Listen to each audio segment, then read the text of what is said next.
Hello students, I welcome you all to the YouTube channel understanding basics. इस video में हम क्या करेंगे? इस वीडियो में हम एक बहुत इंपॉर्टेंट टॉपिक को डिस्कस करेंगे। टॉपिक का नाम क्या है? How does the parliament control the executive. आखिरकार जो हमारी पार्लियामेंट है वो एग्जीक्यूटिव्स के ऊपर कंट्रोल कैसे करती है, कंट्रोल कैसे लगाती है, उसको हम समझेंगे। ठीक है, चलिए शुरू करते हैं। देखो, ये जो टॉपिक है ना, काफ़ी इंपॉर्टेंट टॉपिक है, थोड़ा सा लंबा टॉपिक है क्योंकि इसमें काफ़ी सारे अलग अलग एस्पेक्ट्स के बारे में बात करी गई है, काफ़ी अलग अलग तरीके बताए गए हैं जिसकी वजह से पार्लियामेंट कंट्रोल करती है एग्जीक्यूटिव को। ठीक है, टॉपिक शुरू करने से पहले एक दो इंपॉर्टेंट बात है जो हमें इस पर्टिकुलर टॉपिक से जुड़ी हुई एक दो इंपॉर्टेंट बात है जो समझ में आनी चाहिए। पहली इंपॉर्टेंट चीज़, जब हम बात कर रहे हैं पार्लियामेंट्री सिस्टम की, हमें पता है कि जो हमारा पार्लियामेंट्री सिस्टम है ना, उसमें क्या होता है। पार्लियामेंट्री सिस्टम में एक होती है गवर्नमेंट, जिसमें होते हैं प्रधानमंत्री, काउंसिल ऑफ मिनिस्टर। उनके पास क्या होती है? उनके पास होती है मेजोरिटी। ठीक है, तो क्या होता है कि लोगों ने उनको मेजोरिटी दी, एक पर्टिकुलर पार्टी को मेजोरिटी दे रखी है ताकि वो लोग क्या करे, पावर्स का इस्तेमाल करे और लोगों के लिए कानून बनाए। ठीक है, तो उनको संसद में बिठाया गया है इस पर्टिकुलर रीजन की वजह से। लेकिन साथ ही साथ में लोगों ने बाकी अपोजिशन मेंबर्स को भी बिठाया है। ठीक है, उन लोगों को भी इलेक्ट किया गया है लोगों के द्वारा ही डायरेक्टली। क्यों इलेक्ट किया गया है उन लोगों को? ताकि ये सारे के सारे लोग जो गवर्नमेंट में नहीं है लेकिन संसद में मेंबर बने हुए हैं, ठीक है, ये सारे लोग क्या करेंगे? ये सारे लोग लोगों को रिप्रेजेंट करेंगे वहां पर, और लोगों के बिहाफ पर जिसको पावर मिली है, जो गवर्नमेंट में बैठे हुए हैं, उनके ऊपर एक कंट्रोल रखेंगे, उनके ऊपर एग्जीक्यूटिव्स के ऊपर कंट्रोल रखेंगे। बाकी सभी लोगों का काम ये होता है। ठीक है, तो हमारा जो पूरा पार्लियामेंट्री डेमोक्रेसी का बेस होता है, जो बेसिक फीचर होता है वो ये होता है कि वहां पर एग्जीक्यूटिव जिसके पास पावर दी गई है उसको कंट्रोल किया जाएगा बाकी सभी मेंबर्स ऑफ लेजिस्लेचर्स के द्वारा। ठीक है, समझ रहे हो? तो ये चीज यहाँ पर हमें थोड़ा सा पता होना चाहिए। अब इसीलिए हम पढ़ेंगे कि वो कौन से तरीके हैं आखिरकार जिसकी वजह से जो एग्जीक्यूटिव होते हैं उनकी अकाउंटेबिलिटी को इंश्योर किया जाता है बाकी सभी पार्लियामेंट के मेंबर्स के द्वारा। तो क्या दिया हुआ है, रीड करते हैं। हमें पता है कि हम पार्लियामेंट्री डेमोक्रेसी में रहते हैं, तो यहाँ पर एग्जीक्यूटिव्स क्या है? एग्जीक्यूटिव्स या तो किसी एक पर्टिकुलर पार्टी से आएंगे या फिर किसी एक कोलिशन ऑफ पार्टी से आएंगे जिसके पास क्या होगी? मेजोरिटी होगी लोकसभा में, है ना। सो ऐसा क्या होगा कि जब किसी भी पार्टी के पास मेजोरिटी होगी तो ये हो सकता है कि वो मेजोरिटी के बलबूते पर एक आर्बिट्रेरी तरीके से अपनी पावर को इस्तेमाल करे। ठीक है, क्योंकि उसके पास क्या है? मेजोरिटी का सपोर्ट है। तो ऐसा पॉसिबल हो सकता है ना कि सपोर्ट है क्योंकि उसके पास तो मेजोरिटी है। मेजोरिटी है तो क्या होगा? मेजोरिटी है तो फिर वो कानून लेकर आ सकती है। क्योंकि उसके पास मेजोरिटी है तो अपनी मेजोरिटी के दम पर वो कोई से भी कानून को लेकर आ सकती है एंड कानून को पास करवा सकती है ना। ऐसी सिचुएशन में क्या होगा? अगर ऐसी सिचुएशन होगी तो जनरली पार्लियामेंट्री डेमोक्रेसी में slip into cabinet dictatorship where the cabinet leads and the house merely follows. अब इस सिचुएशन में क्या होगा ना कि जब मेजोरिटी के बलबूते पर, सपोज मेजोरिटी है, तो ऐसा हो सकता है कि वो फिर आर्बिट्रेरी तरीके से काम कर रही है, वो अनलिमिटेड तरीके से अपनी पावर को इस्तेमाल कर रही है ना। कोई ऐसा कानून बना रही है जो डिस्क्रिमिनेटरी हो सकता है, बट क्योंकि उसके पास मेजोरिटी है तो वो उसको पास करा ले जाएगी, है ना। ऐसा भी हो सकता है कि गवर्नमेंट में जो बैठे हुए प्रधानमंत्री है, जो काउंसिल ऑफ मिनिस्टर है, वो अपनी पावर को गलत तरीके से यूज कर रहे हैं। लोगों ने उनको उनके पास उनके पास ये पावर दी है कि वो लोगों के पैसे को इस्तेमाल कर सकते हैं, बजट लेकर आ सकते हैं। बट क्या क्या पता, अगर वो अपनी मेजोरिटी के बलबूते पर जो पैसा उनको दिया गया है, अगर वो सही तरीके से यूज ना कर रहे हो, करप्शन कर रहे हो, ठीक है, स्कैम्स कर रहे हो, तो इस कंडीशन में क्या हो जाएगा? इस कंडीशन में केवल और केवल ये कैबिनेट डिक्टेटरशिप के तौर पर रह जाएगी कि जो मर्जी आ रही है कैबिनेट वो डिसीजन ले रहे हैं, है ना। कैबिनेट डिक्टेटरशिप हो जाएगा। बट हमें तो क्या है, हम यहाँ पर डिक्टेटरशिप में नहीं है। We are living in a democracy. India is not a cabinet dictatorship, India is a living democracy. ठीक है, इंडिया में क्या है? इंडिया में है डेमोक्रेसी। तो इसीलिए हमें क्या चाहिए होगा? इसीलिए हमें एक ऐसा पार्लियामेंट चाहिए होगा जो कि एक्टिव हो, जो कि विजिलेंट हो and which can keep regular and an effective check on the executive. हमें संसद में बाकी सभी मेंबर्स ऐसे चाहिए होंगे जो बहुत एक्टिव रहे, बहुत एक्टिव हो, बहुत सतर्क रहे, गवर्नमेंट के एक एक डिसीजन पर, एक एक स्टेप पर नज़र रखे कि गवर्नमेंट कर क्या रही है, गवर्नमेंट पैसों का इस्तेमाल कैसे कर रही है, गवर्नमेंट कौन से कानून बना रही है। अगर गवर्नमेंट कोई गलत कानून लेकर आती है तो उसका विरोध किया जाना चाहिए वहाँ पर। ठीक है, उसको पास नहीं करने देना है, समझ रहे हो। और गवर्नमेंट को जो भी गलत गवर्नमेंट कर रही है, जहां पर भी गवर्नमेंट की कुछ कमियां हैं, उनको पकड़ना है तुरंत और क्रिटिसाइज करना है और बताना है कि गवर्नमेंट कैसे बेहतर तरीके से काम कर सकती है।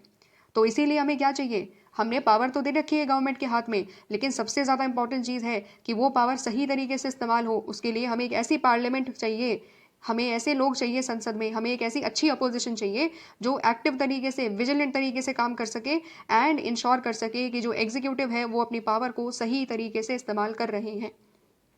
समझ में आई बात? ठीक है।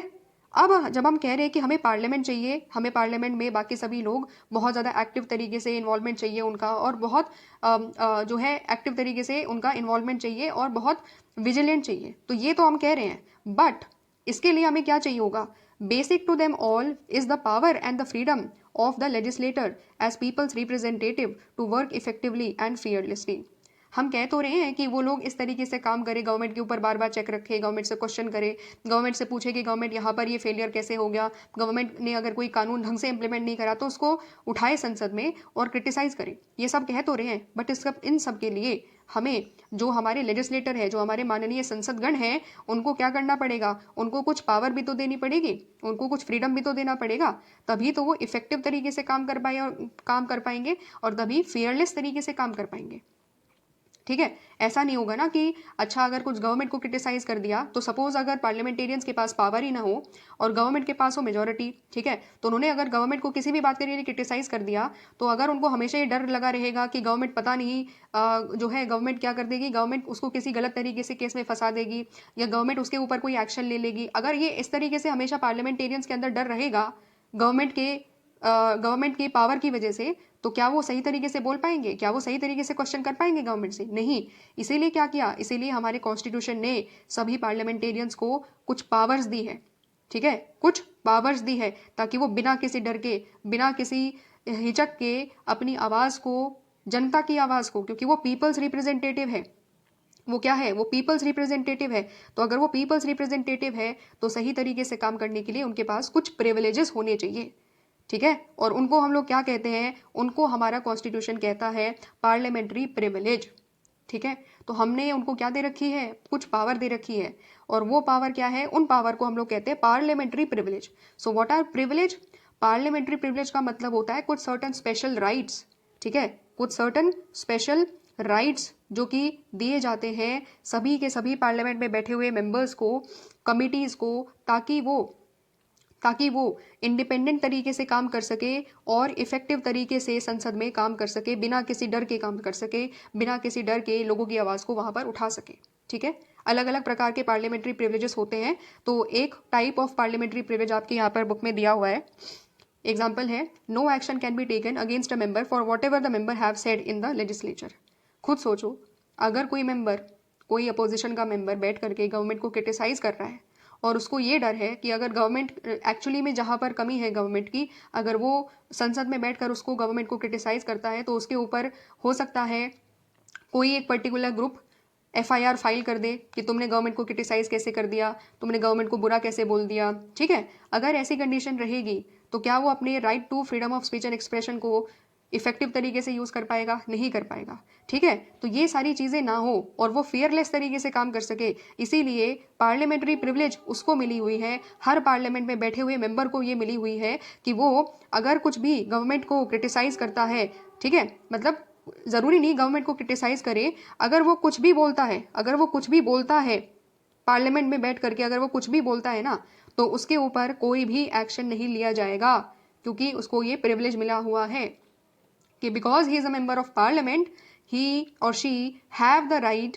कि वो क्या कर सकते हैं, they have a right to freedom of speech and expression, अपनी बात को रख सकते हैं, किसी को क्रिटिसाइज करना हो, किसी से भी क्वेश्चन करना हो, प्रधानमंत्री से डायरेक्टली क्यों ना क्वेश्चन करना हो, आराम से वो कर सकते हैं, कोई डर नहीं होगा, because they have given right, they have been given right. ठीक है, तो उनको ये अधिकार मिले हुए हैं। समझ रहे हो? तो ये हो गया एक वन टाइप ऑफ प्रिविलेज जो कि है freedom of speech and expression के फॉर्म में। तो अगर वो अपने freedom of speech and expression को यूज करना चाहते हैं, आराम से कर सकते हैं। ठीक है, कोई एक्शन नहीं लिया जाएगा उनके ऊपर। दूसरी इंपॉर्टेंट चीज है, एक और भी बहुत सारी कुछ अलग अलग प्रिविलेजेस हैं, जैसे कि एक प्रिविलेज ये है कि कोई भी मेंबर जो पार्लियामेंट में मेंबर है उनको अरेस्ट नहीं किया जा सकता, उनको अरेस्ट नहीं किया जा सकता है 40 days before and after the parliament. ठीक है, 40 दिन पहले सेशन से 40 दिन बाद सेशन के उनको अरेस्ट नहीं किया जा सकता है। समझ रहे हो? ठीक है, ये एक और पावर है। साथ ही साथ में और भी कुछ इस तरीके से पावर्स दी गई है। तो जितने भी यहाँ पर ये जो स्पेशल प्रिविलेज है, ये क्या है, एक और प्रिविलेज है कि अगर सपोज कोई भी मेंबर को अरेस्ट करना है, किसी भी पार्लियामेंट के मेंबर को अरेस्ट करना है, पार्लियामेंट के अंदर ही अगर अरेस्ट करना है, तो वो नहीं हो सकता एक्सेप्ट दैट कि आप सबसे पहले प्रिसाइडिंग ऑफिसर के पास जाओगे, आप स्पीकर के पास जाना पड़ेगा, आपको चेयरमैन के पास जाना पड़ेगा, उनसे परमिशन लेनी पड़ेगी, तभी जा करके किसी पार्लियामेंट के मेंबर को अरेस्ट कर लिया जा सकता है। ठीक है, उनकी मंजूरी लेनी पड़ेगी, तभी जा करके ये चीज़ पॉसिबल हो सकती है। तो ये सारे क्या है, ये सारे मैंने कुछ एग्जाम्पल्स दिए कि ये कुछ प्रिविलेज है। प्रिविलेज का एक ही आइडिया है कि कोई भी मेंबर हो, उसको बिना किसी डर के, उसके पास ये फ्रीडम होना चाहिए, उसके पास ये पावर होनी चाहिए कि वो लोगों की आवाज़ को उठा सकता है। ठीक है, समझ रहे हो? तो ये इंपॉर्टेंट चीज़ है। इसके अलावा the main purpose of the privilege is to enable the members of the legislature to represent the people and exercise effective control over the executive. Main reason privilege देने का यही है कि जो रिप्रेजेंटेशन है लोगों का, जो लोगों की आवाज़ को उठाना है, गवर्नमेंट को क्वेश्चन करना है, गवर्नमेंट को क्रिटिसाइज करना है, हर चीज़ पर गवर्नमेंट को अकाउंटेबल ठहराना है, वो चीज़ वो आराम से कर पाए बिना किसी डर के, बिना किसी फियर के। ठीक है, एंड गवर्नमेंट को एक तरीके से, पूरे तरीके से इफेक्टिवली कंट्रोल कर पाए। ठीक है, तो यहाँ पर ये चीज़ हमने अंडरस्टैंड करी, पार्लियामेंट्री प्रिविलेज को समझा। और अब हम क्या करेंगे, अब हम लोग समझेंगे कि how does parliament exercise such control. Parliament के पास कौन से तरीके होते हैं जिसके जरिए वो एग्जीक्यूटिव्स को कंट्रोल करते हैं, what are the means available at its disposal, उसके पास कौन कौन से इंस्ट्रूमेंट्स होते हैं। एंड तीसरा क्वेश्चन आता है, क्या is parliamentary control successful in curbing executive axes. क्या ये सारी पावर्स का इस्तेमाल करने के बाद पार्लियामेंट ये इंश्योर कर पा रहा है कि गवर्नमेंट का अगर कहीं पर भी कोई एक्सेस है, अगर एग्जीक्यूटिव एक्सेस तरीके से अपनी पावर्स को यूज़ कर रहे हैं, तो वो उसको क्या कंट्रोल कर पा रहे हैं, क्या वो सक्सेसफुल हो पा रहे हैं इस पर्टिकुलर चीज़ में या नहीं हो पा रहे हैं। इसका क्वेश्चन, इस पर्टिकुलर क्वेश्चन का भी आंसर आपकी बुक में दिया हुआ है। जब ये पूरा टॉपिक हो जाएगा, उसके लास्ट पैराग्राफ में इस चीज़ का आंसर हमें मिल जाएगा कि कितने इफेक्टिव तरीके से आखिरकार एग्जीक्यूटिव्स को पार्लियामेंट कंट्रोल कर पा रही है। ठीक है, अब हम लोग क्या करेंगे, अब हम लोग इंस्ट्रूमेंट्स को पढ़ेंगे, instruments of parliamentary control. Instruments का मतलब क्या है, कुछ ऐसे तरीके, कुछ ऐसी डिवाइसेस जिसके जरिए क्या कर सकते हैं, कुछ ऐसी डिवाइसेस जिसके जरिए लेजिस्लेचर कंट्रोल करती है एग्जीक्यूटिव्स को। ठीक है, तो यहाँ पर अलग अलग प्रकार की डिवाइसेस दी हुई है। हम लोग एक एक तरीके, एक एक डिवाइसेस को पढ़ेंगे, एक एक इंस्ट्रूमेंट को पढ़ेंगे। सबसे पहला तरीका जिसके जरिए पार्लियामेंट एग्जीक्यूटिव्स को कंट्रोल करती है, तो वो होता है डेलिब्रेशन एंड डिस्कशन। डेलिब्रेशन, बातचीत करना, डिस्कशन करना, डिबेट करना। ठीक है, तो हमें पता है कि जब भी कानून बनता है, लॉ मेकिंग होती है, तो क्या होता है, लॉ मेकिंग होती है तो सभी के सभी मेंबर्स के पास ये अपॉर्चुनिटी होती है कि वो पॉलिसी डायरेक्शंस के ऊपर, जो भी गवर्नमेंट लेकर के आई है पॉलिसी, उसके ऊपर क्वेश्चन कर सके, उसके ऊपर डेलिब्रेशन कर सके कि अच्छा क्या पॉलिसी है, इस पॉलिसी की क्या ज़रूरत है, इस पॉलिसी को इम्प्लीमेंट कैसे किया जाएगा, ये सारी चीज़ें के ऊपर क्या किया जाता है, डिस्कस किया जाता है। ठीक है, इस वीडियो से पहले आपने अंडरस्टैंड करा कि किस तरीके से कानून बनता है। तो कानून में हमने देखा था कि जो भी पर्टिकुलर मिनिस्टर बिल लेकर के आता है, वो क्या बताते हैं, रीज़न बताते हैं कि ये इस पर्टिकुलर बिल की ये नीड थी, और फिर उसके बाद रिस्पेक्टिवली बाकी सभी मेंबर्स उस पर्टिकुलर बिल के अंदर जो प्रोविजन है उसके रिगार्डिंग क्वेश्चंस पूछते हैं, और उसमें जो भी कमियां होती है वो बताते हैं, है ना। ये मोटा मोटा डिस्कशन होता है। यहाँ पर हमें अब दो इंपॉर्टेंट चीज़ों के बारे में समझना है, दो ऐसी डिवाइसेस के बारे में जानना है जिसके जरिए डिस्कशन एंड डेलिब्रेशन इफेक्टिव तरीके से किया जा सकता है। सबसे the parliament where ministers have to respond to searching questions raised by the members. तो क्वेश्चन आवर क्या होता है, हम लोग क्वेश्चन आवर के बारे में समझ रहे थे। तो जो क्वेश्चन आवर होता है वो क्या होता है कि हर सेशन का, ठीक है, सबसे पहले जैसे आज सपोज सेशन है, तो सेशन का जो सबसे पहला जो घंटा होगा वो उसमें क्या होता है, उसमें क्वेश्चन आवर होता है। तो क्वेश्चन आवर में क्या होगा, क्वेश्चन आवर में जो पार्लियामेंट में जो मिनिस्टर्स बैठे रहते हैं उन सबको क्वेश्चंस का रिप्लाई करना होता है। ठीक है, जो भी सर्चिंग क्वेश्चंस होते हैं, कोई भी मेंबर उनसे जो भी क्वेश्चन पूछना चाहता है, कोई भी क्वेश्चन का जवाब लेना चाहता है, तो उनको रिस्पॉन्ड करना होगा। ठीक है, एग्जाम्पल से समझ लेते हैं कि आखिरकार क्वेश्चन आवर किस तरीके से फंक्शन करता है। देखो, क्वेश्चन आवर में क्या होगा ना, क्वेश्चन आवर में सपोज किसी मेंबर को, ठीक है, किसी मेंबर को होम मिनिस्टर से जानना है कि इंडिया में नक्सलिज्म कितना बढ़ता जा रहा है। ठीक है, नक्सलवाद कितना बढ़ता जा रहा है, नक्सलिज्म से कौन कौन से डिस्ट्रिक्ट अभी भी अफेक्टेड है, और गवर्नमेंट की क्या स्ट्रैटेजी है जिससे कि गवर्नमेंट इसको कंप्लीट तरीके से इंडिया से ख़त्म कर दे। ठीक है, कुछ इसके रिगार्डिंग क्वेश्चन वो जानना चाहते हैं, एंड ये भी पूछना चाहते हैं कि नक्सलिज्म की वजह से कितने सिक्योरिटी पर्सनल की डेथ हो चुकी है पिछले 1-2 साल में। ठीक है, ये पूरा का पूरा फैक्ट, डेटा वगैरह जानना चाहते हैं। तो क्या करना होगा, उन पर्टिकुलर मिनिस्टर को एक नोटिस देना पड़ेगा, ठीक है, 10 दिन पहले नोटिस देना पड़ेगा। ये नोटिस जाएगा किसको, प्रिसाइडिंग ऑफिसर यानी कि लोकसभा के जो स्पीकर हैं उनके पास जाएगा, और उनके जाने के बाद क्या होगा, जब 10 दिन हो जाएंगे उसके बाद जो होम मिनिस्टर है वो लोकसभा में आएंगे, लोकसभा में पूरे फैक्ट्स के साथ आएंगे, ठीक है, पूरे फैक्ट्स के साथ आएंगे, पूरे डेटा के साथ आएंगे, एंड जो भी गवर्नमेंट की स्ट्रैटेजी रही है, गवर्नमेंट ने क्या स्टेप उठाए नक्सलिज्म को कंट्रोल करने के लिए, कितने वो सक्सेसफुल रहे, ठीक है, अभी भी गवर्नमेंट के सामने क्या क्या चैलेंजेस हैं, गवर्नमेंट का विजन क्या है आने वाले 1-2 साल में रिगार्डिंग नक्सलिज्म की, किस तरीके से उसको बिल्कुल इंडिया को नक्सलिज्म फ्री करना है, जो भी गवर्नमेंट का काम होगा, जो भी इंपॉर्टेंट इन्फॉर्मेशन लोगों को पता होनी चाहिए, वो पूरी की पूरी तैयार करके होम मिनिस्टर लेकर आएंगे, एंड फाइनली उसका जवाब दिया जाएगा क्वेश्चन आवर में, ठीक है, समझ रहे हो। तो ये चीज होती है क्वेश्चन आवर में। दूसरा इंपॉर्टेंट तरीका क्या है, क्वेश्चन आवर तो हमने डिस्कस कर लिया, एक और तरीका है जिसको बोला जाता है zero hour. Zero hour where members are free to raise any matter that they think is important though the ministers are not bound to reply, ठीक है। जीरो आवर में क्या होता है, जीरो आवर में बेसिकली कोई भी ऐसा मैटर है जो इंपॉर्टेंट है कंट्री के लिए, तो कोई भी मेंबर कोई भी मैटर को पूछ सकता है, ठीक है।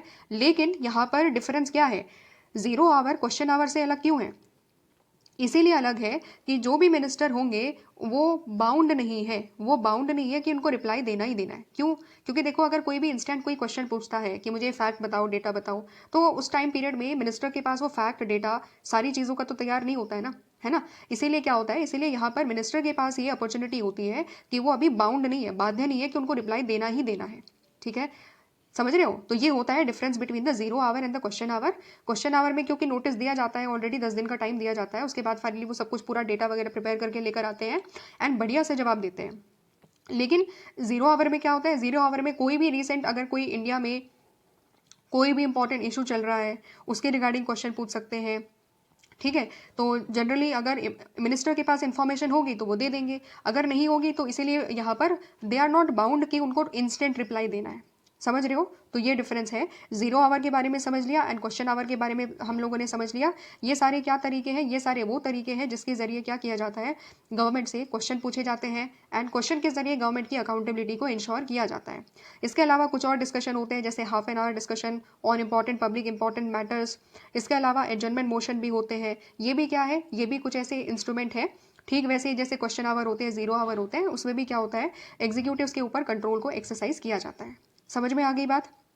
अच्छा, नेक्स्ट पैराग्राफ में क्या दिया हुआ है, perhaps the question our is the most effective method of keeping vigil on the executive and administrative agencies of government. तो क्या बोल रहा है कि यहाँ पर जो सबसे ज़्यादा इफेक्टिव तरीका है ना, सबसे ज़्यादा इफेक्टिव तरीका है एग्जीक्यूटिव्स को कंट्रोल करने का, तो वो माना जाता है क्वेश्चन आवर। क्यों, because members here show great interest in question hour and maximum attendance is recorded during this time. इस सबसे पहले घंटे में, कोई भी दिन का सबसे पहला घंटा क्वेश्चन आवर होता है, तो उसमें क्या होता है कि जो भी मेंबर्स होते हैं एनर्जेटिक होते हैं, सुबह सुबह का टाइम है ना, कोई ज़्यादा डिस्ट्रप्शन नहीं होता, तो इसीलिए सबसे ज़्यादा इंटरेस्ट वो लोग शो करते हैं इस घंटे में, एंड साथ ही साथ में मैक्सिमम अटेंडेंस यहाँ पर रिकॉर्ड करी जाती है, ठीक है, क्योंकि यहाँ पर सीधा सीधा क्या होगा, पूरा सारी चीज़ें प्रिपेयर करके लेके आते हैं रिस्पेक्टिव मिनिस्टर्स, तो बहुत अच्छे तरीके से यहाँ पर क्वेश्चन आंसर किए जाते हैं।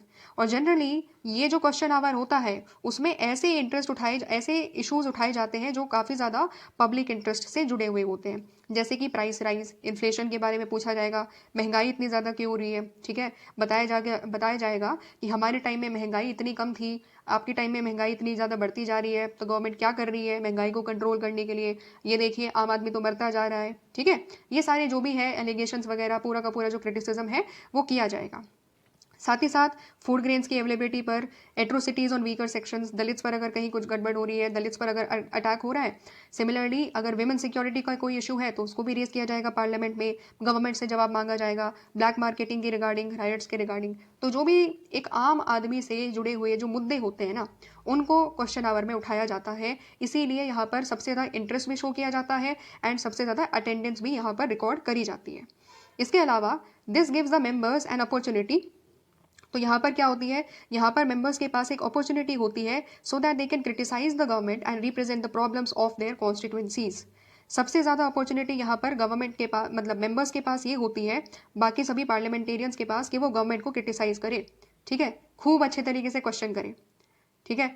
अगर कोई मिनिस्टर आंसर तैयार करके लेकर आया है तो फिर क्वेश्चन और पूछा जाएगा, ठीक है, और इस तरीके से क्या होता है, गवर्नमेंट को क्रिटिसाइज किया जाता है, पूरे अच्छे तरीके से क्वेश्चन किया जाता है हर एक पर्टिकुलर पॉइंट पर, जो भी जहाँ जहाँ जहाँ पर भी गवर्नमेंट की कमियां हैं हर कमी को बताया जाता है, ठीक है।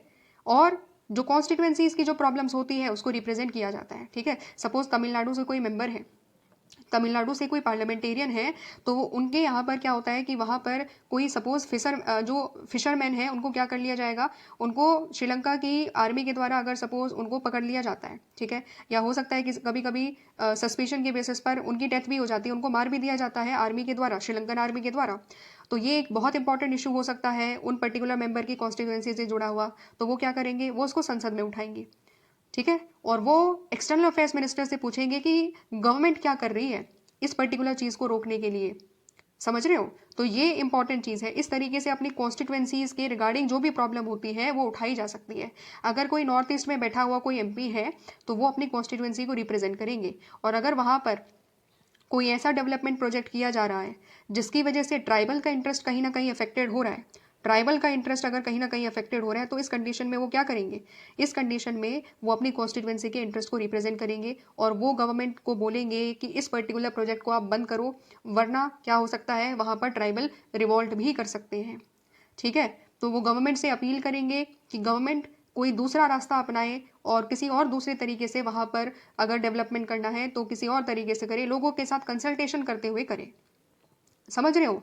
तो ये चीज़ होती है, ठीक है। वो क्या करेंगे, अपने जो ट्राइबल अफेयर्स मिनिस्टर है उनसे क्वेश्चन पूछेंगे, सीधा सीधा उनसे क्वेश्चन पूछेंगे कि ये जो पॉलिसी है इसमें ये कमियां हैं और हमारे यहाँ पर रहने वाले लोगों को ये सारी प्रॉब्लम्स हो रही है, ठीक है, समझ रहे हो। तो इसीलिए इस तरीके से वो लोग अपने यहाँ पर जो रहने वाले जो सेक्शन है, अलग अलग सेक्शन है, ट्राइबल्स हो, वेमेन हो गया, दलित्स हो गया, ठीक है, अलग अलग रिलीजन के लोग हो गए, जिस जो भी सेक्शन है जिसको भी कुछ प्रॉब्लम हो रही है उसको रिप्रेजेंट वहाँ पर किया जाता है, समझ में आ गया। ये चीज़ यहाँ पर हम लोगों ने अंडरस्टैंड करी। इसके अलावा यहाँ पर क्या होता है, क्वेश्चन आवर में बहुत ज़्यादा आपको एक तरीके से हीटेड डिबेट आपको दिखाई देगी, ठीक है, और walking to well of the house या वॉकआउट भी आपको दिखाई देगा, है ना। जनरली क्या होता है, जब क्वेश्चन आवर में जब सेटिस्फाइड नहीं होते हैं आंसर से तो वो लोग क्या करने लग जाते हैं, प्रोटेस्ट भी करने लग जाते हैं, कभी कभी वॉकआउट भी करने लग जाते हैं, ठीक है। और इसकी वजह से जनरली क्या होता है, there is a loss of legislative time. इसकी वजह से लेजिस्लेटिव का जो टाइम है, जो हमारी लेजिस्लेचर में जो टाइम है, कहीं ना कहीं वो वेस्ट भी हो जाता है और माना जाता है कि इसकी वजह से लॉस हो रहा है, ठीक है। क्योंकि बहुत ज़्यादा डिस्ट्रप्शन होगा तो सीधी सी बात है कोई मिनिस्टर को भी नहीं सुनेगा और बाकी सभी मेंबर्स क्या कर रहे हैं, वॉकआउट कर रहे हैं, तो फिर क्या हो रहा है, पूरी की पूरी पार्लियामेंट की प्रोसीडिंग्स में दिक्कतें आ जाती हैं। But at the same time, we must remember that many of these actions are political techniques to gain concessions from the government, and in the process, they force the executive accountability. तो ये जो भी protest किया जा रहा है ना, ये जो भी आवाज़ उठाई जा रही है, वॉकआउट किया जा रहा है, ये क्या है, भले इससे हम ये कह सकते हैं कि हाँ टाइम लॉस तो होता है, बट इसका एक पॉजिटिव चीज़ ये भी है कि इससे गवर्नमेंट के ऊपर कहीं ना कहीं प्रेशर बढ़ता है, ठीक है। अपोजिशन कहीं ना कहीं गवर्नमेंट के ऊपर एक प्रेशर क्रिएट करता है कि वो उसकी भी बात को माने और जो वो सजेशंस दे रहे हैं उसको भी सुने गवर्नमेंट एंड उसको भी इंक्लूड करे अपनी पॉलिसीज़ में।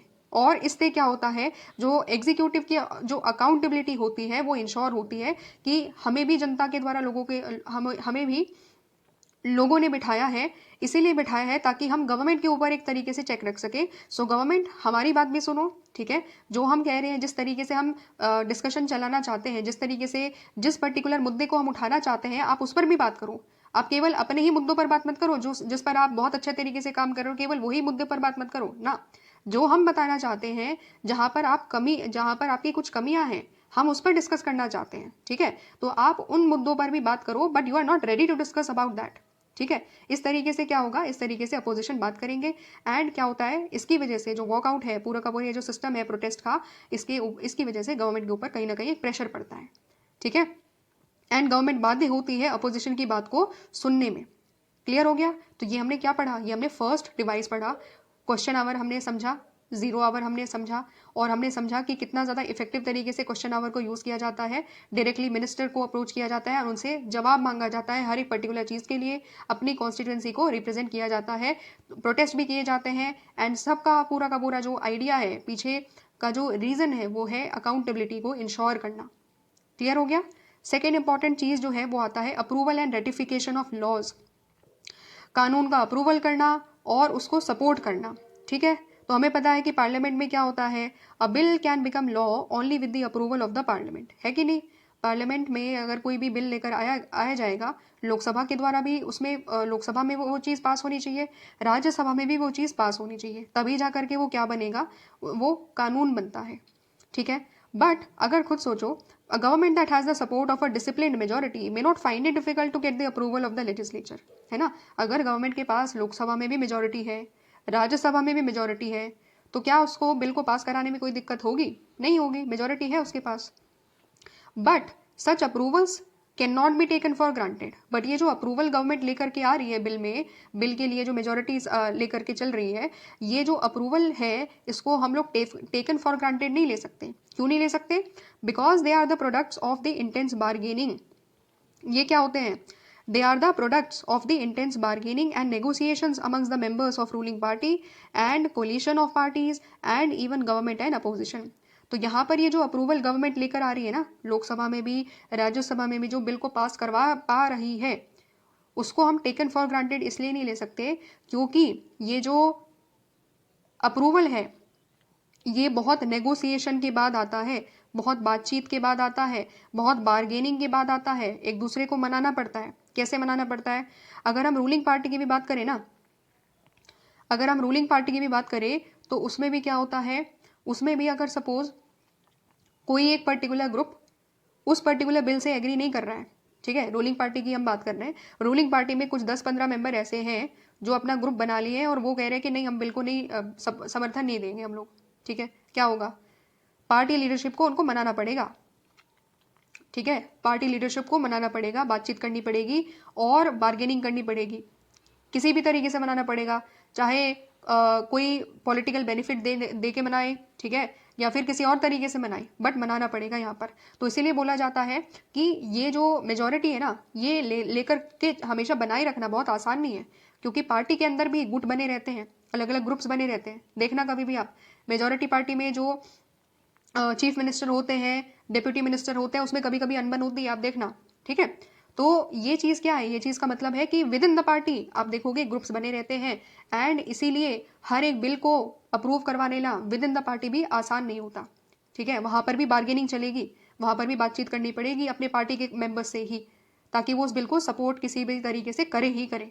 समझ रहे हो? पहली चीज़ तो ये हो गया विद इन द पार्टी।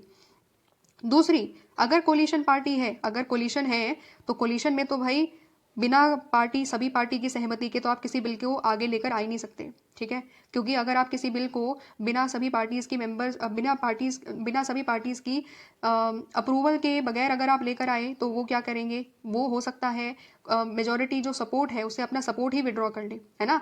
गठबंधन टूट जाएगा अगर आप गठबंधन में जो सारी पार्टीज हैं उनसे बातचीत करके नहीं लेकर आओगे, तो वो लोग क्या करेंगे, वो लोग हो सकता है विड्रॉ कर ले, सरकार गिर जाएगी, ठीक है। साथ ही साथ में इवन गवर्नमेंट एंड अपोजिशन, कभी कभी क्या होता है, गवर्नमेंट एंड अपोजिशन में भी क्या करना पड़ता है, गवर्नमेंट एंड अपोजिशन में भी बातचीत करनी पड़ती है, ठीक है। गवर्नमेंट को अपोजिशन के साथ भी बातचीत करनी पड़ती है जब कोई ऐसा बिल होता है, जब कोई ऐसा बिल होता है जो बहुत इंपॉर्टेंट है।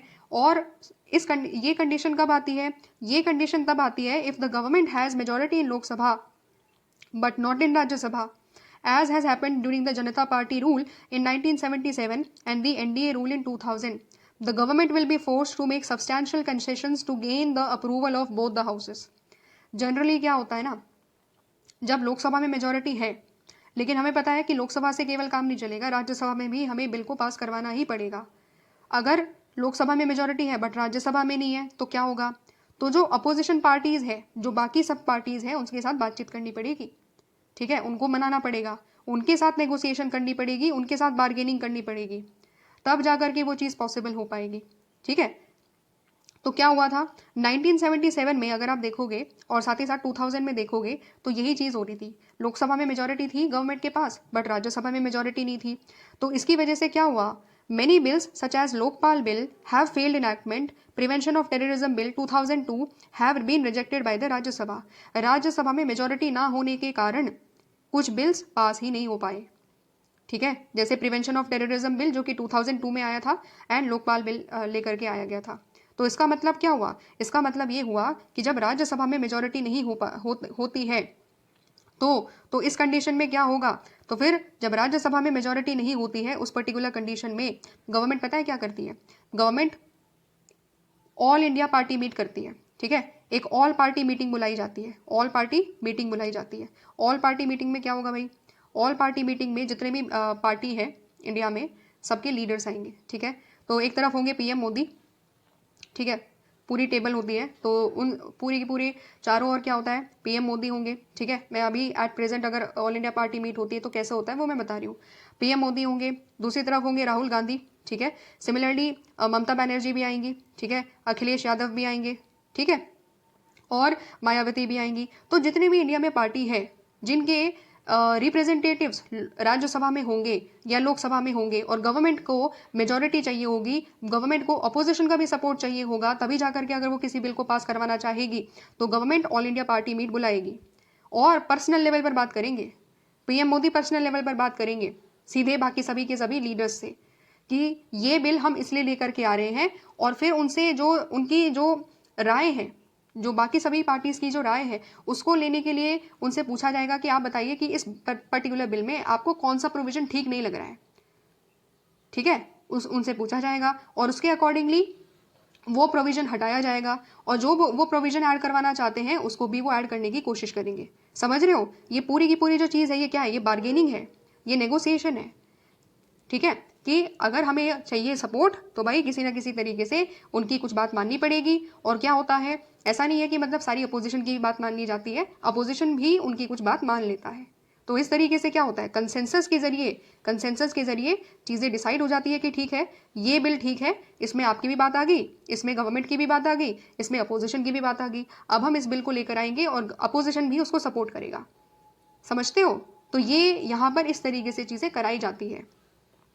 ठीक है, तो ये क्या है, इन सब से हम लोगों ने क्या अंडरस्टैंड करा, इन सब से हम लोगों ने अंडरस्टैंड करा कि भले ही आपके पास मेजोरिटी क्यों ना हो बट कुछ सर्टेन प्रोविजंस में आपको अपोजिशन के साथ में भी बातचीत करनी पड़ेगी, उनकी भी बात को समझना पड़ेगा। ठीक है, ठीक है, तो ये अंडरस्टैंडिंग है। इस तरीके से क्या होता है, अपोजिशन की भी बात समझी जाती है, उनको जो पर्टिकुलर बिल से दिक्कत है उसको भी कंसिडर किया जाता है, तब जाकर के बिल के साथ आगे बढ़ा जाता है। क्लियर होगी बात, समझ में आ गई। आगे हम लोग और इम्पॉर्टेंट जो नेक्स्ट इंपॉर्टेंट पॉइंट है उसको समझते हैं। थर्ड इंपॉर्टेंट चीज़ क्या है, थर्ड इंपॉर्टेंट चीज़ आ जाती है फाइनेंशियल कंट्रोल। ठीक है, एक और चीज़ समझ लेते हैं इस पर्टिकुलर टॉपिक से पहले। देखो ऐसा नहीं है कि जब हम पार्लियामेंट्री सिस्टम की बात करते हैं तो केवल और केवल गवर्नमेंट यूनिलैटरल तरीके से, क्योंकि उसके पास मेजोरिटी है तो सब कुछ हमेशा वो करेगी ही करे, हमेशा वही करती जाएगी और कभी भी अपोजिशन को कॉन्फिडेंस में लेकर के नहीं चलेगी, ऐसा नहीं होता। बहुत सारे ऐसे इंस्टेंसेस हमने देखे हैं जहाँ पर अपोजिशन की जो जितनी भी पार्टीज हैं उन सबके मेंबर्स को भी बुलाया जाता है और उन सबके साथ बातचीत करी जाती है। ठीक है, टेबल पर डिप्लोमेसी करी जाती है, डिस्कशन किया जाता है। जैसे कि अगर सपोज इंडिया के ऊपर कोई भी बहुत इमरजेंसी सिचुएशन आ गई है और हमें कोई इमरजेंसी स्टेप उठाना है तो उस इमरजेंसी स्टेप को गवर्नमेंट अकेले नहीं उठाएगी कभी भी। ठीक है, गवर्नमेंट अपोजिशन का सपोर्ट हमेशा लेकर के चलेगी, क्योंकि यहाँ पर बात आ जाती है नेशनल इंटरेस्ट की, और नेशनल इंटरेस्ट की जब बात आ जाती है ना तो पार्टी पॉलिटिक्स से ऊपर उठ करके काम करना होता है। ठीक है, तो हमारे सामने बहुत सारे इंस्टेंसेस आते हैं कि जब क्या होता है, जब गवर्नमेंट को पूरे के पूरे अपोजिशन मेंबर्स को भी एक साथ बुलाना पड़ता है, उनको बताना पड़ता है कि हमारी ये स्ट्रैटेजी रहेगी। जैसे कि जब पुलवामा अटैक हुआ था तो उसके बाद क्या हुआ था, उसके बाद क्या गवर्नमेंट को करना चाहिए, तो इसके लिए क्या किया था, सारी की सारी अपोजिशन मेंबर्स सब एक साथ आए थे एंड वो लोग गवर्नमेंट के साथ बातचीत कर रहे थे। गवर्नमेंट उनको बता रही थी कि गवर्नमेंट ये सारे स्टेप्स लेकर आगे बढ़ना चाहेगी। ठीक है, एंड अपोजिशन ने उनको बोला था कि हम आपके साथ हमेशा खड़े हुए हैं। समझ रहे हो, तो ये सिचुएशन है, समझ रहे हो, तो ये कंडीशन होती है जब नेशनल इंटरेस्ट की बात आती है। इस तरीके से जो पार्लियामेंट्री सिस्टम है ना उसमें सारी पार्टीज एक साथ आती भी है एंड गवर्नमेंट को कॉन्फिडेंस भी देती है कि हाँ हम आपके साथ खड़े हुए हैं। ठीक है, हम पूरे सपोर्ट में हैं आपके, आपको जो करना है जिस तरीके से करना है गवर्नमेंट उनको बताती है कि हमारा ये स्टेप है, हम इस तरीके से करेंगे एंड फिर उसके बाद जाकर के आगे बढ़ा जाता है। ऐसा क्यों हो रहा है, ऐसा इसीलिए हो रहा है कि देखो भले ही आपके पास मेजोरिटी हो बट लोगों ने बाकी लोगों को भी तो चुन करके भेजा है ना, अपोजिशन भी तो है ना, तो आपके पास पावर है बट आपको बताना पड़ेगा अपोजिशन को कि आप क्या करना चाहते हो, किस तरीके से करना चाहते हो, because they are representing people of India. जैसे आप लोगों को रिप्रेजेंट कर रहे हो ना वैसे ये लोग भी रिप्रेजेंट कर रहे हैं लोगों को। ठीक है, भले ही आपके पास पावर हो, मेजोरिटी आपके पास हो, लेकिन लोगों ने इनको भी चुना है। जो अपोजिशन में मेंबर बैठे हैं, इसलिए उनको साथ में लेकर के चलना पड़ता है गवर्नमेंट को, ठीक है। सिमिलरली जैसे G20 ऑर्गेनाइज कराना है तो G20 ऑल इंडिया लेवल पर हो रहा है, तो ऑल इंडिया लेवल पर केवल गवर्नमेंट अगर खुद अकेले करना चाहेगी पॉसिबल नहीं हो पाएगा। हर स्टेट में जो भी गवर्नमेंट है, किसी भी पार्टी की क्यों ना हो, फर्क नहीं पड़ता, उनका सपोर्ट चाहिए होगा, तभी G20 के इवेंट्स हो पाएंगे पूरी की पूरी कंट्री में अच्छे तरीके से। और इसीलिए गवर्नमेंट क्या करती है, ऑल इंडिया पार्टी मीट बुलाती है, ठीक है। नीति आयोग में डिस्कशन किया जाता है, ठीक है। और उसके बाद क्या किया जाता है, नीति आयोग के अंतर्गत भी डिस्कशन किया जाता है, सारे के सारे मेंबर्स एक साथ आते हैं and then they coordinate and cooperate, ताकि इफेक्टिव तरीके से हमारे यहाँ पर जो भी काम कराना है ऑल इंडिया लेवल पर हम अच्छे तरीके से काम करा सकें। ये सिस्टम होता है हमारे यहाँ पर पार्लियामेंट्री सिस्टम में, समझ रहे हो। तो ये इंपॉर्टेंट चीज़ है। एक और इंपॉर्टेंट चीज़ जो मेरे हिसाब से पता होनी चाहिए कि ज़रूरी नहीं सारी चीज़ें हमेशा डिबेट, डिस्कशन और लड़ाई में ही ख़त्म हो जाए। जब नेशनल इंटरेस्ट की बात आ जाती है ना, तो सब पार्टीज़ एक साथ आती भी हैं, ठीक है। अब थर्ड इंपॉर्टेंट चीज़ हम लोग बात करते हैं फाइनेंशियल कंट्रोल के बारे में। तो फाइनेंशियल कंट्रोल में क्या हुआ, फाइनेंशियल कंट्रोल वैसे तो हमें पता है कि जो फाइनेंशियल कंट्रोल होता है वो क्या होता है कि लोगों का पैसा कहाँ पर इस्तेमाल किया जाएगा, किस तरीके से इस्तेमाल किया जाएगा, इसके ऊपर भी पार्लियामेंट कंट्रोल लगाती है। तो कैसे लगाती है उसको देखेंगे। Preparation and the presentation of the budget for the approval of the legislature is constitutional obligation of the government. क्या बोला जा रहा है यहाँ पर सिंपल सी बात बोली जा रही है कि जो बजट का प्रिपरेशन होता है, जो बजट को प्रिपेयर करना होता है ना, और लेजिस्लेचर से अप्रूव कराना होता है, तो वो क्या है, वो एक कॉन्स्टिट्यूशनल ऑब्लिगेशन है गवर्नमेंट की। मतलब क्या है, मतलब ये है कि गवर्नमेंट की जिम्मेदारी है, संवैधानिक जिम्मेदारी है कि आप बजट पेश करोगे लोकसभा में और बजट को पास करवाओगे लोकसभा में, और बजट पर डिस्कशन भी होगा, सब मेंबर्स बोलेंगे, बताएंगे कि ये पॉलिसी ठीक है, इसकी जगह पर ये पॉलिसी आनी चाहिए, पूरा डिस्कशन होगा। ये चीज़ होती है फाइनेंशियल कंट्रोल के अंतर्गत। This obligation allows the legislature to exercise control over the purse string of the government. The legislature may refuse to grant resources to the government, but this seldom happens because the government ordinarily enjoys the majority support. तो क्या बोल रहा है कि ऐसा हो सकता है कि हाँ, गवर्नमेंट जो लेजिस्लेचर है वो गवर्नमेंट को रिसोर्सेज देने से मना कर दे, है ना, हो सकता है, बट जनरली ऐसा नहीं होता है। हो सकता है बट जनरली ऐसा नहीं हो सकता है, जनरली ऐसा नहीं होता है। क्यों नहीं होता है, क्योंकि गवर्नमेंट के पास मेजॉरिटी है, तो गवर्नमेंट क्या करेगी, गवर्नमेंट मेजॉरिटी के बलबूते पर अपने बजट को पास करवा ही लेती है। अगर हाँ गवर्नमेंट के पास मेजॉरिटी नहीं है, अगर कोलिशन गवर्नमेंट है, तो अगर कोलिशन गवर्नमेंट गिर जाती है तो फिर बजट पास नहीं होगा। लेकिन अगर गवर्नमेंट के पास मेजॉरिटी है तो गवर्नमेंट मेजॉरिटी के बलबूते पर बजट को पास करवा ही लेती है। Nevertheless, before granting money to the Lok Sabha can discuss the reasons for which the government requires money. तो क्या बोला जा रहा है यहाँ पर कि भले ही गवर्नमेंट पास करवा ले बजट को, बट इसका मतलब ये नहीं है कि लोकसभा के पास कोई पावर नहीं है बजट के ऊपर। नहीं, पावर है ना। पावर क्या है, डिस्कशन करने की पावर है, ठीक है। वो क्या करेंगे, वो रीजंस देंगे कि गवर्नमेंट को रीजन देना पड़ेगा कि किस चीज़ के लिए वो लोग पैसे ले रहे हैं। इस पॉलिसी के लिए, सड़क बनाने के लिए इतने पैसे हैं, हाईवेज के लिए इतने पैसे हैं, स्कूल्स के लिए इतने पैसे हैं। तो जो चीज़ जहाँ पर कितने पैसे इस्तेमाल हो रहे हैं बजट में, यही चीज़ तो गवर्नमेंट को बतानी होती है कि ये पैसा यहाँ से आएगा और इन चीज़ों पर खर्चा होगा। और फिर बाकी पार्लियामेंट में जितने भी बैठे हुए लोग हैं, जो लोकसभा में जो बैठे हुए लोग हैं, वो उस पर क्या करेंगे, डिस्कशन करेंगे। पहला चीज़ ये हो गया कंट्रोल करने का कि डिस्कशन होगा बजट पर और गवर्नमेंट को बताना पड़ेगा पैसे कहाँ से आ रहे हैं, पैसे कहाँ पर खर्च हो रहे हैं। दूसरी इंपॉर्टेंट चीज़ क्या है कि parliament can also inquire into the cases of misuse of funds on the basis of the report of the CAG, comptroller and auditor general and the public accounts committees. तो ऐसा नहीं है कि बजट एक बार पास हो गया तो गवर्नमेंट फिर पैसे कहीं पर भी इस्तेमाल करे, कहीं पर भी मिसयूज ही क्यों ना करे, तो फिर पार्लियामेंट कुछ कर नहीं सकती। नहीं, ऐसा नहीं है, पार्लियामेंट कर सकती है। क्या कर सकती है, अगर कहीं पर भी मिसयूज ऑफ फंड होता है, कहीं पर भी अगर मिसयूज ऑफ फंड होता है तो क्या होता है, जो कॉम्प्ट्रोलर एंड ऑडिटर जनरल है वो अपनी रिपोर्ट प्रिपेयर करते हैं। अच्छा भाई, ये CAG क्या होता है, ये कॉम्प्ट्रोलर एंड ऑडिटर जनरल क्या होते हैं। CAG बेसिकली एक ऐसा इंस्टीट्यूशन है, जो CAG होते हैं वो हमारे हेड होते हैं ऑडिट एंड अकाउंट डिपार्टमेंट के, ऑडिट एंड अकाउंट डिपार्टमेंट के होते हैं वो हेड। तो इसका मतलब क्या हुआ कि गवर्नमेंट कहाँ पैसा इस्तेमाल कर रही है, गवर्नमेंट की जितने भी फंड्स हैं, कंसोलिडेटेड फंड ऑफ इंडिया है, हमारी पूरी गवर्नमेंट का पूरा खजाना एक तरीके से, तो उसके पैसे कहाँ इस्तेमाल गवर्नमेंट कर रही है, किस तरीके से कर रही है, उसके रिगार्डिंग रिपोर्ट तैयार करता है CAG, ठीक है। और जब रिपोर्ट तैयार होगी तो रिपोर्ट में पता चल जाएगा कि पैसे मिले थे इतने, पैसे मिले थे 10 करोड़, यूज हुए हैं केवल 5 करोड़, बाकी 5 करोड़ गायब हो गए।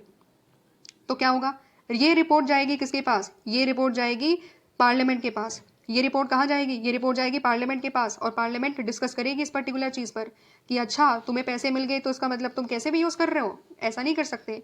मिस यूज़ ऑफ फंड के ऊपर डिस्कशन किया जाएगा। करप्शन अगर कहीं होता है, कहीं अगर स्कैम होता है तो फिर डिस्कस किया जाता है।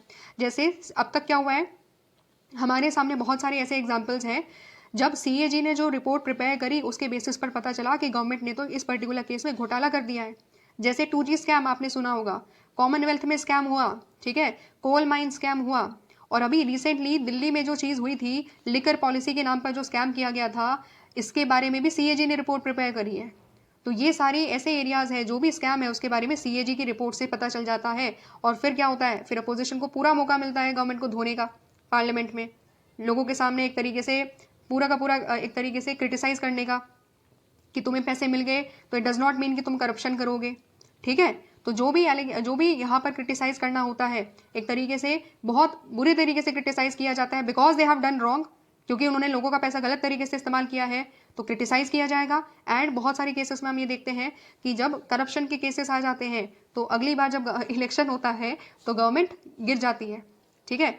उस मुद्दे को अपोजिशन पार्टी इतने भयंकर तरीके से उठाती है, उसको ही सबसे ज्यादा बड़ा मुद्दा उठाती है, और क्या होता है, गवर्नमेंट आ ही नहीं पाती अगली बार, ठीक है, जैसे दिल्ली के केस में हुआ, ठीक है, समझ रहे हो।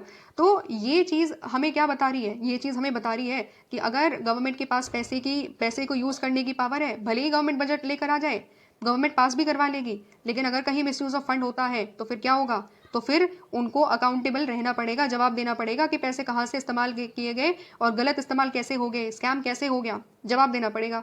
और गवर्नमेंट के ऊपर मतलब गवर्नमेंट फिर जवाब दे नहीं पाती है क्योंकि गवर्नमेंट की गलती होती है, ठीक है। तो ये हो गया सीएजी का रोल। दूसरी इंपॉर्टेंट चीज होती है पब्लिक अकाउंट्स कमिटीज।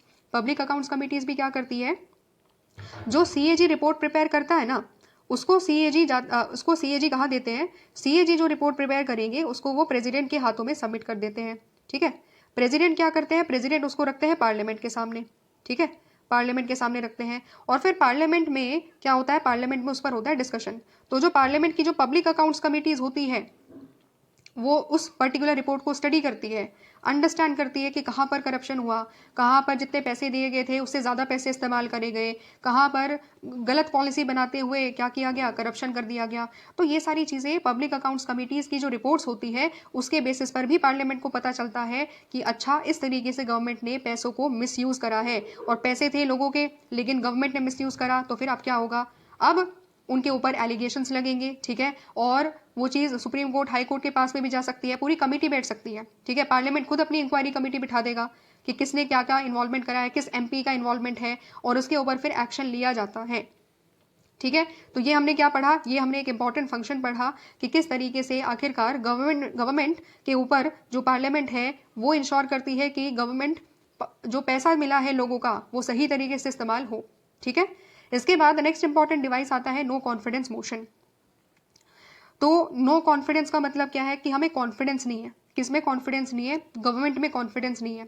अच्छा, इसका मतलब क्या है, इसके मतलब को समझने के लिए पहले हमें समझना होगा कि जब तक गवर्नमेंट के पास सपोर्ट होता है मेजोरिटी का, या कोलिशन ऑफ पार्टीज के पास अगर मेजोरिटी होती है, तब तक क्या नहीं होता, तब तक उनको डिसमिस नहीं किया जा सकता, ठीक है, तब तक उसको निकाला नहीं जा सकता। And that is why it is said that the power of the house to dismiss the government is fictional rather than real. इसका मतलब क्या है, इसका मतलब ये है कि जो हाउस की पावर है वो डिसमिस नहीं कर सकता है गवर्नमेंट को, क्यों, क्योंकि उसके पास मेजोरिटी है, इसलिए वो पावर रियल नहीं है, वो केवल कहने मात्र के लिए है। मेजोरिटी जब तक रहेगी तब तक नहीं निकाली जा सकती ना गवर्नमेंट, सीधी सी बात ये है। अच्छा, तो फिर हम ये क्यों कह रहे हैं कि भाई नो कॉन्फिडेंस मोशन का कोई यूज हो सकता है, कभी गवर्नमेंट को नो कॉन्फिडेंस मोशन पास करते हुए निकाला जा सकता है, तो हम ऐसा क्यों बात कर रहे हैं, और ये क्यों कह रहे हैं कि no confidence motion is a method to ensure the accountability of the government, to exercise control over the government. क्यों हम लोग ऐसा बोल रहे हैं, ऐसा इसीलिए बोल रहे हैं because after 1989 several governments have been forced to resign because of lack of confidence of the house. 1989 के बाद कोलिशन गवर्नमेंट रही है, काफ़ी बहुत सारी कोलिशन गवर्नमेंट आई, और कोलिशन गवर्नमेंट को रिजाइन करना पड़ा क्योंकि उन्होंने जो लोकसभा में जो कॉन्फिडेंस था उसको लूज कर दिया। Each of these governments lost the confidence of the Lok Sabha because they fail to retain the support of their coalition partner. ऐसा क्यों हुआ, क्योंकि जब नो कॉन्फिडेंस मोशन लेकर के आया गया तो उस दौरान में जो उनके कोलिशन पार्टनर्स थे, कुछ को ऐसा होता है ना जनरली, देखो गठबंधन होता है ना, तो गठबंधन को चलाना बहुत मुश्किल होता है। क्यों? अलग अलग आइडियोलॉजीज की पार्टीज एक साथ आती है। तो कोई चाहता था कि उसको एजुकेशन मिनिस्टर का पद मिले, बट उसको कुछ और दे दिया जाता है, क्योंकि सबको देखना पड़ता है ना, सबकी बात माननी पड़ती है। तो इसकी वजह से बहुत सारी पार्टीज, मतलब पार्टी में से कुछ ग्रुप्स सेटिस्फाइड नहीं होते उस गठबंधन से।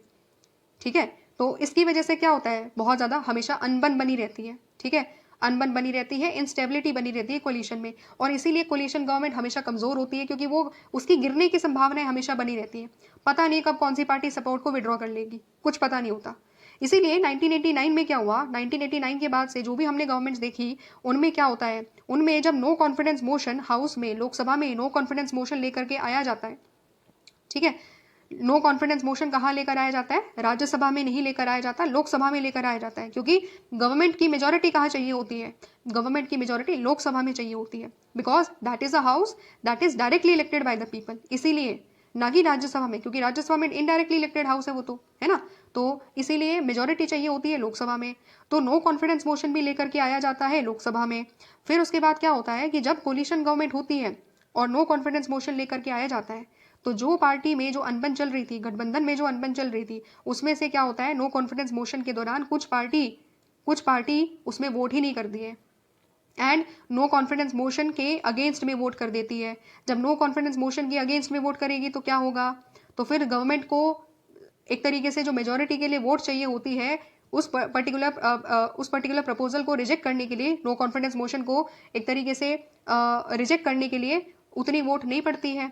तो इसकी वजह से क्या हो जाएगा, इसकी वजह से गठबंधन गिर जाता है। समझ रहे हो?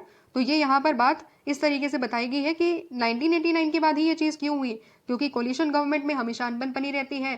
तो फिर जब नो कॉन्फिडेंस मोशन लेकर के आया जाता है, तो उस टाइम पीरियड में कुछ पार्टीज अपने जो सपोर्ट है उसको गठबंधन से हटा लेती है और गठबंधन की सरकार गिर जाती है। ठीक है, तो ये इंपॉर्टेंट चीज यहाँ पर बताई गई है। तो ये भी क्या हो गया, ये भी एक तरीका हो गया, और इसकी वजह से ही क्या होता है, जनरली कोलिशन में कोशिश यही करी जाती है कि हर पार्टी की बात मान ली जा सके।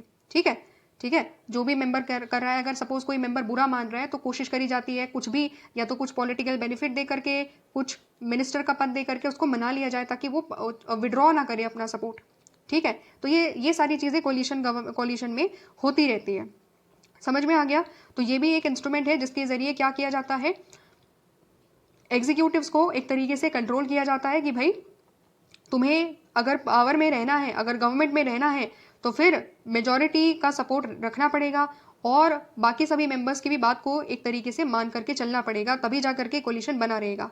और अगर ऐसा नहीं होता है तो क्या होता है, अगर ऐसा नहीं होता है तो फिर सरकार गिर जाती है। ठीक है, और दूसरी सरकार बना लेते हैं लोग। ठीक है, जो अपोजिशन मेंबर्स होंगे तो वो लोग क्या करेंगे, जैसे ही किसी नो कॉन्फिडेंस मोशन में पार्टी गठबंधन टूट गया, तो अपोजिशन मेंबर्स आते हैं और वो लोग किसी और पार्टी का सपोर्ट लेकर के अपनी नई सरकार बनाते हैं। ठीक है, इस तरीके से सरकार बदलती रहती है। समझ में आ गया? तो ये कुछ इंपॉर्टेंट डिवाइसेस हमने पढ़ी जिसके जरिए क्या किया जाता है, एग्जीक्यूटिव्स को कंट्रोल किया जाता है और अकाउंटेबिलिटी को इंश्योर किया जाता है। सो फाइनली लास्ट पैराग्राफ हमारा आ गया है, 10 parliament can effectively control the executive and can ensure a more responsive government. तो इसीलिए पार्लियामेंट क्या कर सकती है, पार्लियामेंट पूरी एग्जीक्यूटिव को कंट्रोल कर सकती है और एक बहुत रिस्पॉन्सिव गवर्नमेंट को इंश्योर कर सकती है। लेकिन इस चीज़ के लिए हमें क्या चाहिए होगा, इस चीज़ के लिए हमें एक और चीज़ चाहिए होगी, और वो है एडुकेट टाइम। हमें प्रॉपर समय चाहिए होगा ताकि डिस्कशन प्रॉपर तरीके से हो सके और इफेक्टिव तरीके से पार्टिसिपेशन हो सके। सारे मेंबर्स डिस्कशन में अच्छे तरीके से इंटरेस्टेड होकर पार्टिसिपेट करें और अच्छे तरीके से डिस्कस करें, and there shall be also a willingness to compromise amongst the government and the opposition. Government और अपोजिशन के बीच में कॉम्प्रोमाइज भी होना चाहिए। कॉम्प्रोमाइज का मतलब है कि ऐसा नहीं है कि गवर्नमेंट अपोजिशन की कोई बात नहीं मानेगी, नहीं भाई, कुछ बात माननी भी पड़ेगी। ठीक है, उनके सजेशंस को भी लेना पड़ेगा, नहीं लोगे तो क्या होगा, वॉकआउट होगा। ठीक है, सेशंस का क्या होगा, सेशंस का बॉयकॉट होगा। अब सेशंस का बॉयकॉट होगा तो चला लो फिर संसद ही नहीं चलेगी अगर, तो फिर बिल कैसे पास होंगे जब अपोजिशन ही नहीं होगा। ठीक है, डिस्कशन ही नहीं होगा, पूरा प्रोसीजर यहाँ पर फॉलो नहीं होगा। समझ रहे हो? तो इसीलिए क्या होता है, कंसेशन करना पड़ता है, बातचीत करनी पड़ती है, उनकी भी बात को सुनना पड़ेगा, गवर्नमेंट को अपोजिशन की भी बात को कंसिडर करना पड़ेगा, उसकी भी बात रिस्पेक्ट में, उनकी भी बात को रिस्पेक्ट किया जाएगा, और साथ ही साथ अपोजिशन को भी गवर्नमेंट की बात को सुनना पड़ेगा। दोनों को एक दूसरे के प्रति रिस्पेक्ट दिखानी पड़ेगी, तब जाकर के हमारे यहाँ पर जो डिबेट होगी, डिस्कशन होगी, वो इफेक्टिव तरीके से होगी एंड पार्लियामेंट स्मूथ तरीके से चलेगी। बट एक्चुअली में क्या हो रहा है ना, in the last 2 decades we have seen that there is a gradual decline in the sessions of Lok Sabha and state legislative assemblies and the time spent on debates.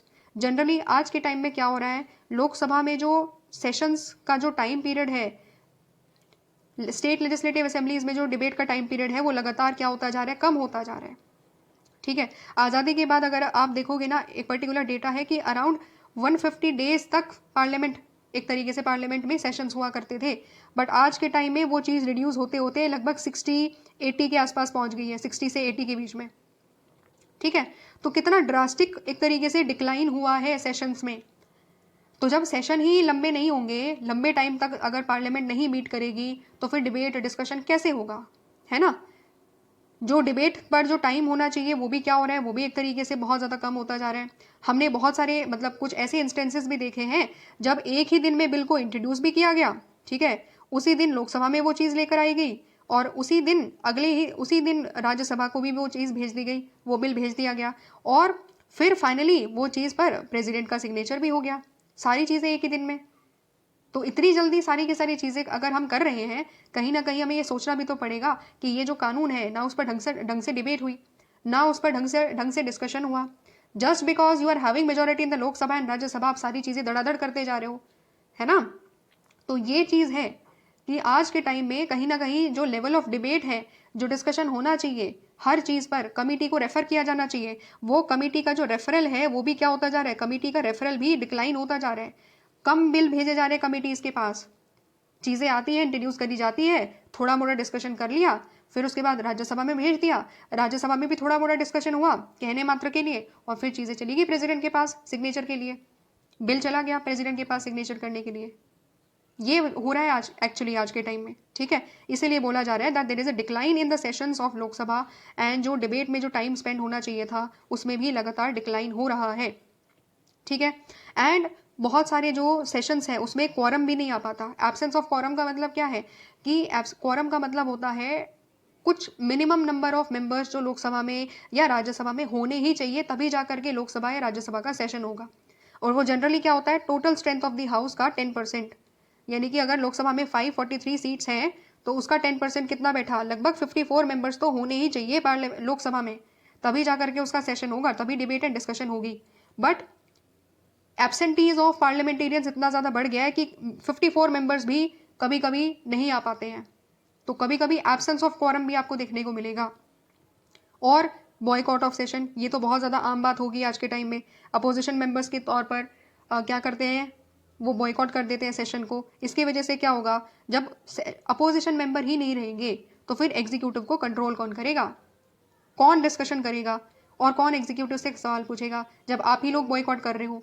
ठीक है, समझ रहे हो। तो ये सारी चीज़ें क्या है, मोटे तौर पर क्वेश्चन हमने स्टार्टिंग में एक क्वेश्चन हमने उठाया था कि इज द पार्लियामेंट सक्सेसफुल, क्या आज के टाइम में पार्लियामेंट सक्सेसफुल है in controlling the executives excessive successfully, क्या वो एग्जीक्यूटिव्स को सक्सेसफुल तरीके से कंट्रोल कर पा रही है। तो हमारे यहाँ पर क्या है, हमारे यहाँ पर यह है कि नहीं, आज बहुत सक्सेसफुल नहीं है, क्योंकि डिक्लाइन हो चुका है पार्लियामेंट में। ठीक है, डिक्लाइन हो चुका है पार्लियामेंट के सेशंस के टाइम पीरियड में, डिबेट बहुत ज़्यादा नहीं हो रही है, वॉकआउट लगातार हो रहे हैं, और डिसरप्शन भी बहुत ज़्यादा हो रहे हैं, एक दूसरे के ऊपर इल्ज़ाम लगाए जाते हैं बस केवल और केवल। ठीक है, तुम्हारे टाइम पीरियड में ये था, हमारे टाइम पीरियड में ये है। ठीक है, समझ रहे हो, यही बोला जाता है कि हम इतना कर रहे हैं, तो अगर अपोजिशन मेंबर्स उनसे कुछ पूछता है कि ये सारे आपके अंदर कमियां हैं, तो फिर गवर्नमेंट क्या कहती है कि आप अपने टाइम पीरियड में देख लो झांक करके कि आपके यहाँ पर तो इतना भी नहीं था। मतलब क्या है कि कंपैरिजन करा जा रहा है कि तुम्हारे अंदर ये कमियां थी, ठीक है, और हमारे अंदर ये कमियां हैं। तो बात क्या होनी चाहिए थी, बात यहाँ पर होनी चाहिए थी कंस्ट्रक्टिव क्रिटिसिज्म की, कि ठीक है, अगर तुम्हारे यहाँ पर ये कमियां थी लेकिन हमने तो बेहतर करा है तुमसे, उस तरीके से बात होनी चाहिए थी। बट यहाँ पर अगर गवर्नमेंट के ऊपर कोई इम्पोजिशन किया जा रहा है, कुछ बताया जा रहा है कि गवर्नमेंट की ये कमियां हैं, तो गवर्नमेंट रिस्पॉन्ड क्या कर रही है, कि हमारे अंदर तो केवल 1 नंबर की कमी है, लेकिन तुम्हारे अंदर तो 10 नंबर की कमी थी। ठीक है, इस तरीके से बात हो रही है। तो खुद सोचो कि क्या ये फ्रूटफुल डिबेट है? क्या ये फ्रूटफुल डिबेट है कि अगर अपोजिशन गवर्नमेंट को कमियां बता रहा है तो गवर्नमेंट अपोजिशन के टाइम पीरियड में जो गवर्नमेंट थी उसकी कमियों को बता रही है? क्या हो रहा है ये? समझ रहे हो? तो ये होता है, ये हमारा लेवल ऑफ डिबेट का जो क्वालिटी है ना, जो हमारी क्वालिटी ऑफ डिबेट है ना, उसका डिक्लाइन होता जा रहा है लगातार। आप देखोगे मेंबर्स के एक दूसरे के ऊपर तू मैं करते हुए, बस एक दूसरे के ऊपर चिल्लाते हुए देखोगे। ठीक है, गवर्नमेंट अपोजिशन की नहीं सुनती है, ना अपोजिशन गवर्नमेंट की सुनता है। एक दूसरे के ऊपर केवल आरोप प्रत्यारोप हो रहा है, एक्विजिशंस हो रहा है। ठीक है, एक दूसरे के ऊपर कीचड़ उछालने का काम ज्यादा हो रहा है कहीं ना कहीं। और इसी की वजह से लोग फिर क्या होते हैं, लोग कहीं ना कहीं हताश होते हैं कि यार हमारे पार्लियामेंटेरियंस क्या कर रहे हैं, हमने इनको भेजा बट ये लोग टाइम भी वेस्ट कर रहे हैं, ये लोग हमारा पैसा भी वेस्ट कर रहे हैं और ढंग से कानून भी नहीं बना रहे हैं। समझ रहे हो? तो कहीं ना कहीं जो डेमोक्रेसी है उसमें क्या होता है, democracy is the rule of the people, but कहीं ना कहीं लोग पछता रहे हैं कि यार किस प्रकार के रिप्रेजेंटेटिव्स को हमने भेज दिया, वो लोग क्या कर रहे हैं संसद में बैठ के। देखो, जब ये सारी चीजें होती है तो कहीं ना कहीं लोगों के अंदर में दुख होता है कि हमारी रिप्रेजेंटेटिव डेमोक्रेसी, हमारी पार्लियामेंट सही तरीके से फंक्शन नहीं कर रही है जिस तरीके से करना चाहिए था। और इसके लिए क्या करना होगा, इसके लिए हमें थोड़ा सा एथिकल कहीं ना कहीं अप्रोच रखनी पड़ेगी। हमें एथिक्स को इनकलकेट करना पड़ेगा कि वी हैव टू रिस्पेक्ट। ठीक है, अपोजिशन को भी रिस्पेक्ट करना है, गवर्नमेंट को भी रिस्पेक्ट करना होगा। अपोजिशन को टॉलरेंस दिखानी पड़ेगी कहीं ना कहीं। अपोजिशन को एज अ सपोर्टिंग अपोजिशन के तौर पर काम करना पड़ेगा। सपोर्टिंग का मतलब यहाँ पर है कि अगर गवर्नमेंट कहीं का लैग कर रही है तो आप क्रिटिसाइज करो, लेकिन कंस्ट्रक्टिव क्रिटिसिज्म करो। आरोप प्रत्यारोप में चीजें नहीं है, आरोप प्रत्यारोप का काम नहीं होना चाहिए। कंस्ट्रक्टिव तरीके से क्रिटिसाइज करो, बताओ कि आपने ये पॉलिसी में कमी है और इस पॉलिसी को ऐसे बेटर किया जा सकता है, तभी तो कोई फायदा है ना अपोजिशन का भी। और सिमिलरली गवर्नमेंट को भी क्या करना चाहिए, गवर्नमेंट को भी अपोजिशन की बात माननी चाहिए। ठीक है, लगातार डिबेट एंड डिस्कशन होना चाहिए अपोजिशन के बीच में और गवर्नमेंट के बीच में। इन सब चीज़ों से क्या होगा, इन सब चीज़ों से हम इंश्योर कर पाएंगे कि एक दूसरे के प्रति जो रिस्पेक्ट है वो भी बढ़ रहा है, they are listening to each other, and बहुत ज़्यादा डिस्ट्रप्शन नहीं हो रहे हैं। ठीक है, जो बहुत ज़्यादा वॉकआउट होता है वो डिक्लाइन हो सकता है बेटर तरीके से और स्मूथ तरीके से। हमारी जो पार्लियामेंट की जो फंक्शनिंग है वो और ज़्यादा बेटर तरीके से यहाँ पर हो सकती है। समझ रहे हो? तो ये सारी चीज़ें हैं, जब तक सभी मेंबर्स अपनी ड्यूटीज रियलाइज नहीं करेंगे कि उनकी ड्यूटी एट द एंड लोगों के प्रति है, लोगों ने उनको यहाँ पर बिठाया है तो उनकी ड्यूटी क्या है, जब तक उस चीज़ का रियलाइजेशन नहीं होगा तब तक इम्प्रूवमेंट करनी काफ़ी मुश्किल है। ठीक है, तो जब ये सारी चीज़ें हो जाएंगी, डिबेट होगा अपोजिशन और मतलब फ्रूटफुल डिबेट होंगे, कंस्ट्रक्टिव तरीके से डिबेट होंगे अपोजिशन और गवर्नमेंट के बीच में, मे भी चीज़ें बेटर तरीके से हो और हमारी पार्लियामेंट और ज़्यादा बेटर एंड स्मूथ तरीके से फंक्शन करे एंड और ज़्यादा इफेक्टिव कानून बनाए हम सब लोगों के लिए। ठीक है, तो इस पॉजिटिव नोट के साथ ये जो पूरा का पूरा टॉपिक है हमने कवर कर लिया। हमने अलग अलग डिवाइसेस को पढ़ा, अंडरस्टैंड करा कि किस तरीके से एग्जीक्यूटिव्स को हमारी पार्लियामेंट के जो बैठे हुए बाकी मेंबर्स हैं वो क्या कर रहे हैं, उन पर एक तरीके से चेक रखते हैं एंड उनको कंट्रोल करते हैं। ठीक है, इस तरीके से ये वाला टॉपिक हो जाता है कंप्लीट। बाकी आपके लिए एक्टिविटी है, ठीक है, मेरी तरफ से सजेशन है ये ज़रूर करना। जो पार्लियामेंट के जब भी सेशन होते हैं ना, तो आपको क्या करना है, पार्लियामेंट के जब भी सेशन होते हैं तो उसको देखना है, अगर टेलीविजन पर आते हैं तो क्या डिबेट हो रही है उस पर। ठीक है, कौन कौन से ऐसे इश्यूज़ हैं जो डिस्कस करे जा रहे हैं, साथ ही साथ में और क्या देखना है, साथ ही साथ में स्पीकर क्या कर रहे हैं। ठीक है, स्पीकर क्या करते हैं, उनका रोल क्या है, उसको एक बार आपको अंडरस्टैंड करना है। कौन कौन से क्वेश्चन पूछे जा रहे हैं, क्या क्या पॉलिटिकल पार्टीज़, कौन कौन सी पॉलिटिकल पार्टीज़ के रिप्रेजेंटेटिव्स वहाँ पर मौजूद रहते हैं, ये सारी चीज़ें आपको जाननी है। थोड़ा सा देखना है कि यार काम कैसे हो रहा है एक्चुअली में, चीज़ों में किस तरीके से पार्लियामेंट में फंक्शनिंग हो रही है। ठीक है, एंड कैसे इंप्रूवमेंट करी जा सकती है उसके बारे में भी थोड़ा सा देखना है। ठीक है, तो ये एक्टिविटी आप कर सकते हो, मेरी तरफ से सजेशन है। बाकी करना ना करना सब कुछ आपके ऊपर है, because you are an independent person. ठीक है, तो इस तरीके से हमारा टॉपिक हो जाता है कंप्लीट। अगर समझ में आया तो कमेंट कर देना। ठीक है, मिलते हैं हम लोग नेक्स्ट वीडियो में जहाँ पर हम नेक्स्ट टॉपिक को डिस्कस करेंगे।